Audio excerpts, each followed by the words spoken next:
It's time to accelerate. Hi, I'm your host, Andy Paul. Join me as I host conversations with the leading experts in sales, marketing, sales automation, sales process, leadership, management, training, coaching, any resource that I believe to help you accelerate the growth of your sales, your business, and most importantly, you. Hello, and welcome to Accelerate. I am looking forward to talking with my guest today. Joining me is Glenn Mattson. Glenn is president of Mattson Enterprise, a Sandler training, consulting, and training firm specializing in sales and management, productivity, and effectiveness. Glenn, welcome to Accelerate. Thanks, Andy. Really appreciate it. Look forward to hopefully giving some great insight to your audience. I'm sure you will. So please just take a minute, introduce yourself. How did you get your start in sales, for instance? Oddly enough, I'm one of those stories that I started selling when I was actually young. I've been self-employed my entire life, doing the old, starting off when I grew up in the Northeast with going out and shoveling driveways. That turned into a different type of business, but that business is where I would speak with adults and do more labor type work that led into, in a very successful business, that led into me being a client of Sandler. And in my early 20s, I had a real good business, and it was doing very, very well. And I was part of their black belt training group. And I figured that I didn't want to be what I was doing for the rest of my life, even though the money was fantastic. I decided to sell my business and go into the most successful franchise that Sandler has, because we're a franchise network. Mm-hmm. And I found myself thinking I really knew what I was doing until I figured out how to sell it and train it. And that led into me to actually using Sandler's methodologies to help me become, knock on wood, over time, one of the top guys in the world for Sandler. So lots of different methodologies out there, sales training methodologies and so on. So what sets Sandler apart? What's Sandler's method? What's their philosophy? Well, I think two things or three things big picture. Sandler, by footprint, has the most number of offices around the country and around the world. So by footprint, we're the largest training company in the world, and we're also the most recognized in terms of awards. And the awards we win are in three different areas. It's sales, management, and leadership. And the thing I think that helps us win those awards, especially in the sales side, Andy, is that people, unfortunately, aren't selling the way people actually buy. People are taught to sell the way they justify their decisions. So one of the unique things that helps us really create a massive ROI in our client base is that we help people understand the psychology behind selling and the fact that people need to have an emotional driver behind the purchase. They need to have the capacity to understand, this is the salespeople, through mutual discovery, is why is that prospect, lack of a better word, what's their what we'll call emotional drivers? And the emotional drivers that cause people to take action is either negative or positive, so we call it pain or gain. So we're really the innovators, the first ones that came out and said, hey, it's not features and benefits. It's not you showing up and throwing up and telling them how great you are or what you can do or how fast you can deliver something or how price sensitive your product is, because it's a hope. When you start talking about features and benefits sell to the mind, which is the justification piece. And people miss the core reasons on why people buy. So if you throw a bunch of benefits at someone, what you're doing is you're hoping, or worst case is you're assuming, that the issues those benefits solve are what your problems that your clients have or your prospects have. Yeah, I mean, people make, as I like to say, and I certainly did not originate this, but people make emotional decisions for logical reasons. Yes, right. So one of our mainstays is people buy emotionally and they justify it intellectually. It's one of our selling rules. So that's a huge differential. So when we go in, we teach people. Just jump in. But that's different than what Miller Hyman or anybody else focused their methodology. Yeah, their methodology, and it's all great stuff. I mean, honestly, if you use any system, it works. We just want it to work better, faster, and easier. So when we spend our time, we spend an enormous amount of time on the qualification phase. And features and benefits, throwing out RFPs, doing quotes, doing proposals without clearly identifying what's really going on, in our mind is ridiculous. I mean, why would you do a proposal and find out that it has to go up the corporate ladder? Well, you should have known that beforehand. Why would you do a quote unless they're ready to buy? If they're just trying to figure out if we want to leave the vendor that we're with, that's not done based on a quote. That's done on professional selling. So most times when we go into organizations, we find that they're wasting an awful lot of time in spending an enormous amount of resources chasing stuff that they never should have even had an open conversation with regards to. Or if they did the right qualifications, they could have closed it months before and at the right price points. So what are sort of the keys in the Sandler methodology for qualification? Because I absolutely agree that the number one problem with so many companies is, they spend an inordinate amount of time selling to prospects who are never going to buy. Yep. So in your methodology, in the Sandler methodology, what do they do in terms of qualification to help disqualify the people they shouldn't be speaking with? Sure. So in our world, it's, to oversimplify it, we have 3 stages, and within those stages, there's steps. And, one is obviously building a relationship, which we all know. And then there's qualification, which we're going to talk about, and then really the closing piece. Inside the qualifying, it's, in our mind, it's pain or gain. So what are the emotional drivers of the company? What are the emotional drivers of the individual you're talking about? And then from there is, once we have an understanding of what their emotional drivers are, and of course I'm oversimplifying it because it's a lengthy conversation. Sure. We then have to have conversations about budget. And it's the willingness to invest to fix the pain. Do they have the ability to do so? And if so, what kind of impact will it have on their business or their market share or on their budgets, internal budgets? And then the third piece we look at is really decision making. And how do they make decisions inside that company to see if it makes sense to hire us or change vendors? And decision making really is about, who's involved in it, what does it look like, when do you want to pull the trigger, how are you going to make those type of decisions? It's a cast of characters. So when you look at larger account development, that's a lot of time and energy is spent there. And where it becomes very convoluted, Andy, a little bit is, if you don't have the right training, is the pain changes based on decision makers. So, for instance, I was on the phone call before you and I started to talk, and I was talking with a middle manager, and what he was telling me his emotional drivers were and what the business drivers were. When I finally got the CEO on the telephone about an hour later, he and I were talking, they were dramatically different. Now, yes, you could turn around and say that they were losing market share and what they were doing wasn't working anymore. That was consistent. But the reason why and the impact of those things were entirely different based on the level of the individual. Sure. So if I didn't get the manager's pain on the table, he never would have introduced me to the CEO. When I talked to the CEO, what he gave me as his issues was obviously dramatically different than the manager's, just because of perception. Yeah, no, level has a lot to do with your perception. Absolutely, right? So, and then we have 2 other subsets to, once we get past decision making, which is proof of concept. And proof of concept really is, before we go and jump into the pool, why don't we put a toe in first? Let's take a look at the philosophies of the office, the tolerance of what they're expecting or looking for in a solution. So if you're looking for something I can't deliver, why would we continue through the process? So proof of concept is real important. And then lastly is getting on the same page about decision making with what we call the ultimate contract question, which is, hey, if we bring it to you and you don't like it, that's fine. We'll shake hands and part friends. No harm, no foul. And we're okay with a no. But if you love it, what are we going to do? And we want to make sure that all the parties are on the same page, so that we mutually are beneficial in terms of the relationship, and it's all mutually agreed upon. So if you and I are talking and we don't have any pain, or you don't want to share it with me, you're not really qualified. If you do have pain, but you have no ability to fund the solution, not necessarily qualified. If you have pain and you can fund it, now we have to talk about all the decision makers, what the process is, who's involved in it, all the nuances. And obviously, when you're talking about larger account selling, you have a lot of players that are involved in it. It's pretty complex versus if you're just doing mom and pop or small businesses where you're really talking to 1 or 2 people, it's much easier.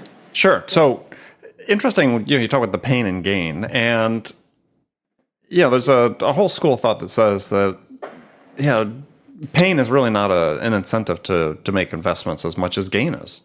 Mm-hmm. So, I mean, everything you were sort of talking about sort of focused on the pain, and maybe that's just the examples you're giving. But it seems to me that when I work with clients, and I'm not doing training like you are and so on, but when I do advising and we do deal deconstruction and so on, is understanding the gain always seems to be a more powerful motivator for ultimately making the change. Well, it's interesting. There's really the two motivators, pain and gain, also are within time periods, meaning that you have past and future. So you have past pain, past gains, and future gains. Now, when you say past gains, that's instant gratification, which is I want it fixed today because I want this as my outcome. i.e., most of your boat sales, motorboats and those type of things are all done the first 3 or 4 weekends that it's nice out, right? So you're out and you say, this is fantastic, I want to go get myself a boat. But when you talk to certain levels, Andy, like if you're spending time with CEOs and owners of larger companies, gain is their mindset. The gain is, if we fix this, are we going to accomplish these 3 things, which is going to elevate the company to the next level. But if you also look at where people are today, and we need to fix these 3 things so we can do the next piece, then that's pain either today or pain in tomorrow. So the actual, between the two of them, the strongest motivator we have is pain.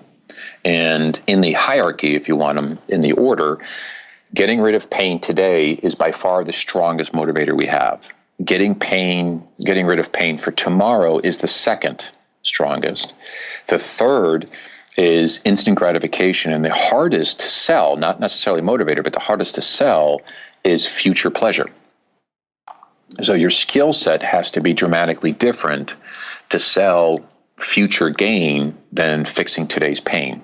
But people will make faster decisions, better decisions, spend more money if they have to fix problems for today versus gains for tomorrow. But it does differentiate a little bit depending on who you're talking to and their personality styles. Yeah, and it speaks a lot to the product type and so on. I mean, you may have, you say, look, we sell this pretty complete system, and if we're going to focus on immediate pain resolution, then we may just do, as you said before, let's do a proof of concept. We're going to get our foot in the door. We're going to do something small, relatively risk-free. We're going to address this pain, but the big payoff is the gain. Yes. Because to me, and certainly my experience, I've spent many years selling multi-million-dollar type communication systems. Gain was always the driver. The ROI at the end of the day was always based on the gain as opposed to pain resolution. Yeah, and it's a fine line in that environment of, if we get the gain, here's the ROI. If we get the gain, here's a market share. If you look at it, the other flip side is, if we don't do it, we're going to lose market share, which is gain, which is the pain piece. And the gain always is your return on investment and your growth and et cetera, and market share. Yeah. But if you don't do it, what's going to happen? And that's where the pain piece comes in. So many people, when they look at gain in their mind, what they're doing is they're taking the right hand, which is your gain, you're taking the left hand, which is the pain if you don't do it, and they combine the two of them, and it becomes a hell of a motivator. Yeah, it's just the flip side of the coin. Yes. All right, yes. Good. So we understand Sandler. That's great. Let's talk about sales training. Sure. And sort of as an industry, because it's certainly an industry in transition in many respects. I mean, we still need sales training. I mean, that part's not going away, but gosh, I'm sure you see this. A lot sort of negative that's written about sales training in terms of classroom training is ineffective. Millennials don't learn that way. Content's outdated. They don't retain anything. CEOs don't see the ROI, blah, blah, blah, blah, blah. Mm-hmm. So, and, digital training is, arriving at full speed. So what do you see sort of happening, maybe the 2 or 3 significant trends you see happening in the sales training industry, and how that's going to impact the business-to-business sales environment? Sure. Well, one is more, I would say, on a global standpoint, is that, I believe that sales training doesn't work either, right? Which is an odd thing to say for someone who's in sales training. Most sales training, unfortunately, when you look at how we learn and how we have to develop skill sets, we need to become aware of why we're doing it. We need to have the knowledge of how to do it. And then we have to apply those two things consistently over time to develop a skill set. And where most training falls off the radar screen is the application piece. And when we look at training... Application to the real world. Yes, absolutely, right? So when we look at training, we look at it three different viewpoints. It's the tactics and strategies to be successful. And then are you doing enough of the behavior that you need to do to get in front of those type of people you need to get in front of? And then lastly is the attitude. So one of the reasons we get such a huge rate of return for our clients when they spend money is we actually teach all three. So Annie, if I start to talk to you about how to do account penetration or how to bring in new accounts, we can spend all day on the easy tactics and strategies of what to say on the telephone. But if you have a massive need for approval, fear of rejection, phone procrastination, any of those things pop up in your head, you're never going to utilize the training. So more times than not, the reason it doesn't stick is they're training the awareness and the knowledge, but they're now never really affixing what holds them back from applying it in their real world situations. So big picture, do I think most training doesn't work? Yeah, I don't think it works very well because they're not training the way people need to learn is the first thing. The other piece So how are you addressing that? Well, again, that's one of the unique differentials that make us as successful as we are, is that when we do training, if we are going to do technique training, we have to bleed it into the behavior and the attitudes. Because if I show you how to do something, you and I may have the self-esteem, we may have the confidence, we may have very little need for approval, which is fear of rejection, which is wimping out, right? You and I may be okay with our money concept, which is if the deal is $300,000, we're great at it, but all of a sudden it's $3 million, and we're literally having a conniptic fit inside. We're stressed out. We're afraid to lose a deal we don't even have yet. So all of a sudden we don't use the tactics and strategies. So it's not a bad training program, but unfortunately they're not trained the right way. And training doesn't work unless you change people. And that's where really the attitudinal piece requires reinforcement. Yes. So if you said to us what is the three drivers that make Sandler successful, it would be the pain, right? We teach people to sell the way they buy. We also come in and fix the broken records or the attitudinal piece. And then lastly is we're really one of the only, and surely the first one, to do reinforcement training. So we don't come in for a day and just train you and leave. It's not going to work. So people have to go out, try it, and come back, learn from it, get beaten up a little bit, go back out again, get reinforced, come back in again. So reinforcement training by far is significantly a better rate of return. But if you add all three of them together, it's great. So, based on the first question you had is that I would turn around and say that the training, first of all, needs to address not just competencies of how to and what to do. You have to make sure and instill, will they do it? Not can they. And a lot of companies spend an awful lot of money on teaching their people how to do it, but they've never addressed, will they do it? Well, it seems like there's another word that's missing that I see in training oftentimes, not just relegated purely to sales training, but it does certainly exist there, is, you're right. They focus too much on the how. They miss the why. Yeah. And to me, this is the critical part that's overlooked so much is if you want to get people to change behaviors, they need to understand why. Yes. Why this is important to do. Yeah. And I would say 90% plus of the skills training I see in sales these days is all about technique in the absence of context. Yes. So in the absence of basically your head, heart, and your gut, right? So knowing how to do it doesn't mean I'm going to do it. So I have to make sure the key ingredients will teach me and help me overcome those bravery issues to utilize what's being taught. And that's, again, why I think most training doesn't work, is they don't have the motivation, they don't have the right bravery issues and commitment to excellence, which helps them drive the utilization. And most CEOs have those things. Most executives have that drive. So what puzzles them is, we'll just teach them how to do it and they'll do it. And it's not how it works. And because if they had those drivers, they'd be sitting in your chair. Right? Yeah, well, I think that's one of the things that, based on the reading I've done, that actually our military, which are great learning and teaching institutions, do is people tend to think of being sort of these, command and control, but they teach the why. Yes. Because then when people have to apply it and sometimes employ some sort of individual initiative, they're able to do that because they understand why they were doing it and what the objectives are. So how do you incorporate that into your training? Well, when we take a look at it, is depending on the situation. So, for instance, I had a phone call yesterday with someone, and we're going through, and he's a rainmaker himself, Andy, and he's created a very profitable practice and business. And from their standpoint, he and his partner, the partner did the inside, he did the outside. So they developed processes and systems and hired people and et cetera. And during the course of my conversation, we started talking about the training piece. And he goes, yeah, I told them how to do this. And I assumed that since I told it to them, they knew how to do it. And we started to laugh a little bit because just because you did it doesn't mean they're going to stick with it. So one of the hardest things is having your leadership team understand that the people that are below you don't have the same internal ingredients that you do.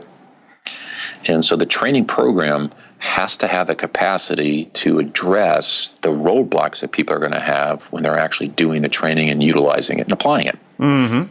Right? If not, heck, I could write a book. You could write books like you have, and great books, and people could read the book, and next thing you know, they should be able to do whatever they need to do. So, if 0 time selling, they'd read it, and they'd be like, okay, I got it. Right? But that's not how it works. So you really have to make sure that when you put some training in there, the reinforcement's in place, the management team knows how to reinforce it, the management team knows how to coach to it, and more importantly, the management team needs to understand how to coach through these attitudinal limitations that people have so you can change the people. If you don't change them, the stickiness is very low.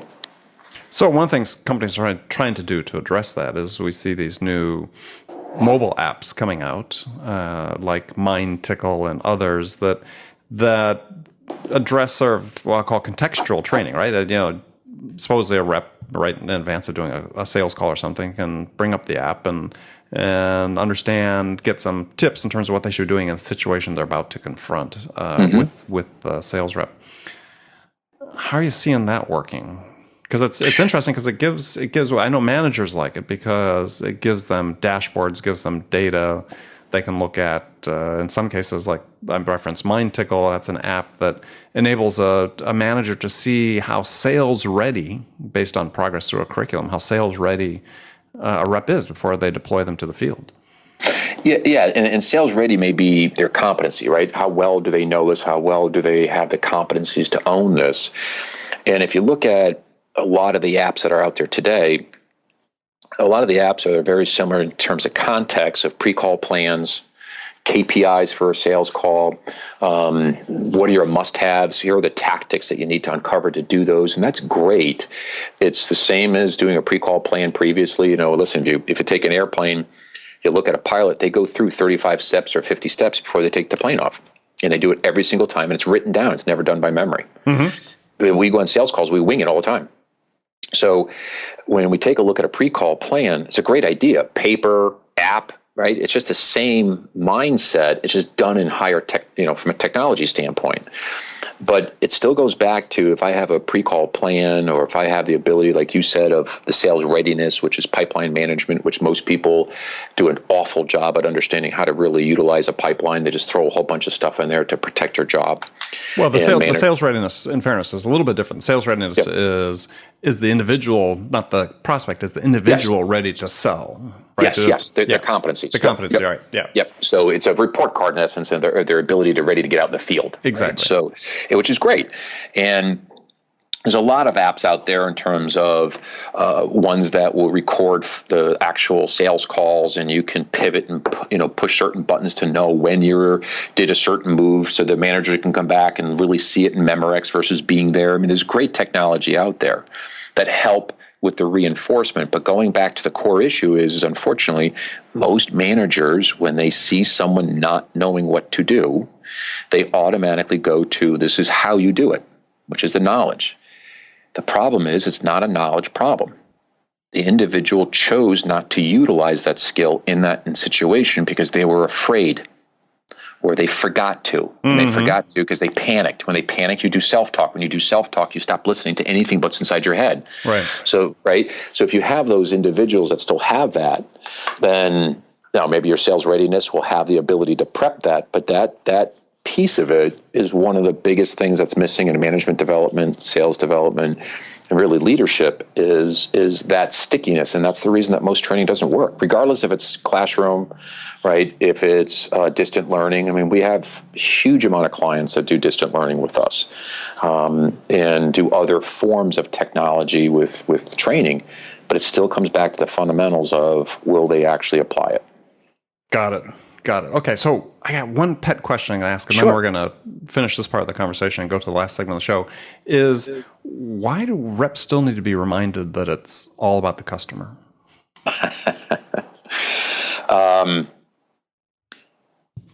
It's interesting. So Sandler has a rule called being eye-centered. And if you look at a salesperson's developmental framework, and in my world, the third phase is that they're a high-end producer. And a high-end producer, to get there, has insulated themselves from fear of rejection and all those other things by really putting themselves almost like a castle right there in the middle of it, and you have a moat around yourself, and the moat is being eye-centered. And that means that you've been down this road a lot. You've seen the same stuff. Why am I going to have to qualify someone? I already know what the problems are. I already know what the solutions are, so let me just tell it to them. And again, it's being eye-centered, right? So, Andy, I'm going to turn around and say, well, let me tell you what you should do, or let me tell you what's happening. And they also start to turn around and say, especially if they've been successful, is what are you doing for me? And that's more towards the company, right? I have value here. What are you doing for me? And their mindset is the world revolves around them. They're the sun, they're their epicenter, right? That eye-centeredness is what's the beginning that unfortunately that got them to be successful, but it's also the major roadblock that holds them back from getting to the next level, right? Which is really the ultimate salesperson. Exactly. And you're right. It's 70% of all your interviews or all your sales calls should be listening, not talking. Yeah, it's funny. You would think after all these years of sales, that should start being sort of like in the DNA of people that we hire, that they should understand that. But anyway, that's what keeps people like you employed. So we move down to the last segment of the show where I've got standard questions I ask all my guests. And in the first question, that's a really hypothetical scenario. And in the scenario, you, Glenn, have just been hired as a VP of sales at a company whose sales have stalled out, and the CEO, the board, they're anxious to get sales back on track. And we know Rome wasn't built in a day, sales doesn't turn around in a day, but you're in charge. And what 2 steps could you take your first week on the job that could have the biggest impact? Well, I think the first 2 steps is investigating what you did successfully and what's changed in the marketplace. So if they were successful, either the market, yourself, the product, something's happened that changed it. So the first really is investigative work. And the 2 places that I would investigate would be people and process. And when you take a look at the people, there's obviously an awful lot there, Andy, to take a look at. With process, it's also inside process is your sales process, your follow-up, your marketing, your onboarding of clients. There's a litany of other areas within process. But most problems I've ever had to uncover is historically in one of those 2 areas, either on why they're not being as successful as they should be, or how come we were knocking the cover off the ball and now we're not. And usually those 2 areas are the areas that I would focus in on first. How did we lose the recipe? People think they're smarter than they are. Well, right? But I think that's when I work with clients in advisory roles, that is oftentimes the problem. I focus on companies that are sort of $100 million and less that I work with. CEOs bring me in. And it's like, yeah, we were doing great, but it's just like, I don't know what happened. Yep. And yeah, they've lost the recipe. They've stopped the focus on the fundamentals they need to have to really just sort of execute. So good answer. Okay, so now I got some rapid fire questions. So you can give me one-word answers or elaborate if you wish. The first one is, when you, Glenn, are out selling your services, what's your most powerful sales attribute? Be 2 things: my ears and my ability to ask the right questions. Excellent. Who's your sales role model? I would probably turn around and say the mentor that started the business would be David Sandler. So other than a Sandler book, what's one book that every salesperson should read? Scripts People Live By. Who's it written by? It is written by Claudia Steiner, which is a person that worked with Eric Berne.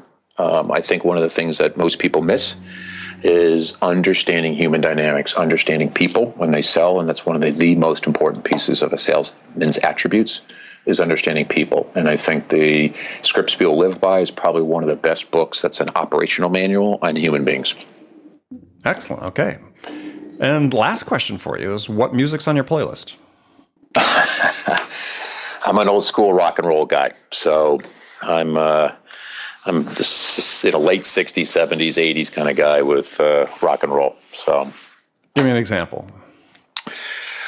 Everything from Skinner to AC/DC to Led Zeppelin to, All right. Yep. Just wanted to hear that AC/DC. That's still on the top of the list of, over 250 answers we've had so far. That's still the most popular.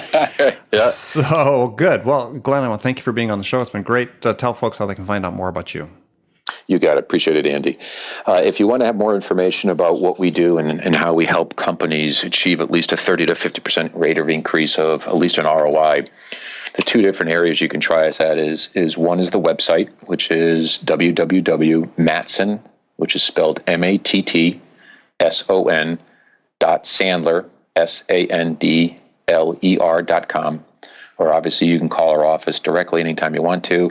It's relatively easy. The prefix is 631, and it's Sandler, which numerically comes out to 726-3537. And as always, they can always email me at glenn.m@sandler.com. Excellent. Again, thanks for being on the show. Absolutely. And remember, friends, make it a part of your day every day to deliberately learn something new to help you accelerate your success. And one easy way to do that is to subscribe to this podcast, Accelerate. Make it a part of your daily routine, whether you listen on your commute in the gym or as part of your morning sales meeting. That way you won't miss any of my conversations with top business experts like my guest today, Glenn Mattson, who shared his expertise about how to accelerate the growth of your sales. So thanks for joining me. Until next time, this is Andy Paul. Good selling, everyone. Thanks for listening to the show. If you like what you heard and want to make sure you don't miss any upcoming episodes, please subscribe to this podcast on iTunes or Stitcher.com. For more information about today's guest, visit my website at andypaul.com.